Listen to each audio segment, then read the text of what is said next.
I was just getting into the fitness industry. I was lean, I was probably about 60 kilos, but I was quite shredded. And then I started to put on just a little bit of body fat. I hated taking photos. The calorie deficit that I created for myself was not fueling my workout. My strength was actually going down. I just thought, who cares what you lift? Just get a pump. I was left with basically a smaller, worse physique than I began with. And I was in a position of how the hell do I get out of this?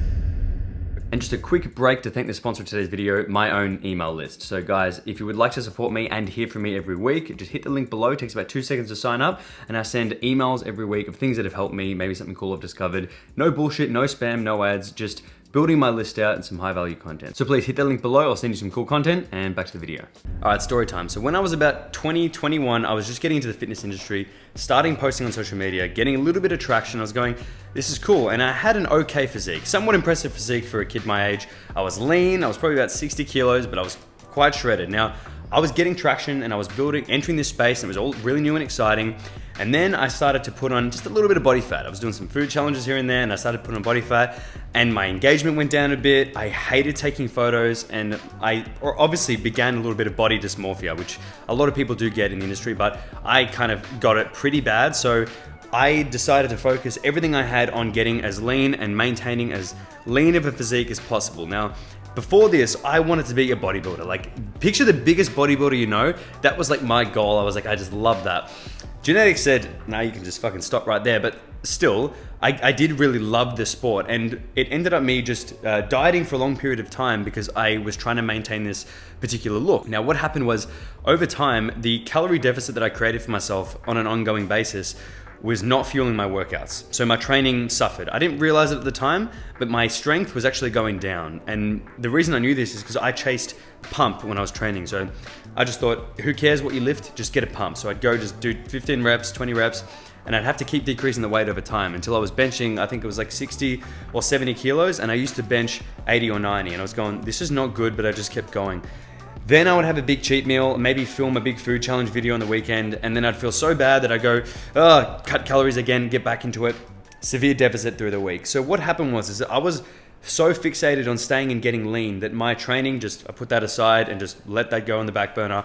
That training suffered. Then my continual deficit started to chip away at body fat, but also started to chip away at muscle. So I was left with basically a smaller, worse physique than I began with, and I was in a position of how the hell do I get out of this? Now, you don't have to be a fitness model or a social media influencer or anyone to have to try to stay lean for a particular purpose. Some people just want to stay lean, and as a result, they neglect their training for a long period of time. So the best and easiest way, there's no best way, but the easiest way to lose muscle is to focus too much on fat loss for a period of time and just keep remaining in a deficit, and then you'll blow out a little bit because your cravings will kick in, then you'll put on body fat and then get back into a deficit again. And you look at it, and how long have you actually spent eating in a slight surplus, even if it's maintenance, but a slight surplus, focusing on your training?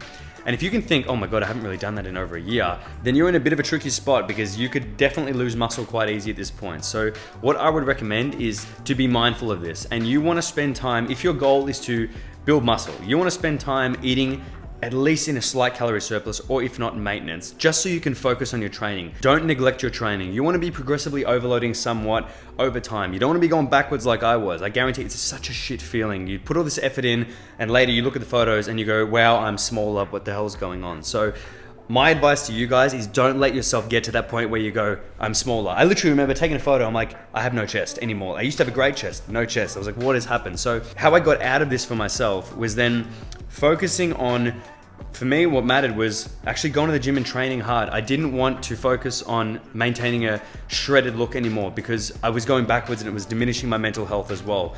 So I focused on the gym and I thought, let's just get some food in, fuel the body, train back like you used to when you were 19, you built all this size. Let's do that again and see what happens. If you don't do it too quick and excessive, you won't gain excess amounts of body fat. You'll just gain a little bit of body fat. Sit there, slowly build muscle, do that for a long enough time. I would recommend at least 4 months, because what you guys have to understand is when you think, oh, how long should I bulk for? How long you should bulk for is like how much time do you want to spend building muscle? Ideally, you should bulk for 12 months. But you'll get too fat, so then you should tone it back. So it obviously depends on how big the surplus is, but you should be spending as long of a period of time in a slight calorie surplus as possible if your goal is to gain muscle. Then, whenever you want to diet down, you'll take those 2, 3, 4 months to diet down and temporary state. Then you can maybe maintain that for a little bit. Training will still be great. You're kind of eating at maintenance. It's not a strict deficit in the other way where you're just burning anything and everything. So my advice to you guys would be just keep an eye on the deficit. Keep an eye on your mental health and your own relationship between your body, your image, all of those things. Just be mindful, because it kind of gets a bit twisted sometimes. And make sure you're giving yourself the time that you deserve to actually build muscle. If this is your sign to go stop dieting and just eat in a slight surplus and give your body what it needs for the sake of nourishment, then just go do that. But as long as you have those things in mind and you're making time for what's important. So that is it from me, guys. I hope you enjoyed this. If you did, leave a comment below. And yeah, what can you comment? Leave a comment below. Leave a comment below any questions you may have, and I'll try to take through some. So, you guys know what to do. I got a fresh cut in the denims, all these sexy jeans in my section, and slide into your DMs in the PM and the AM. Then I slide into your feelings when you see just what I'm saying.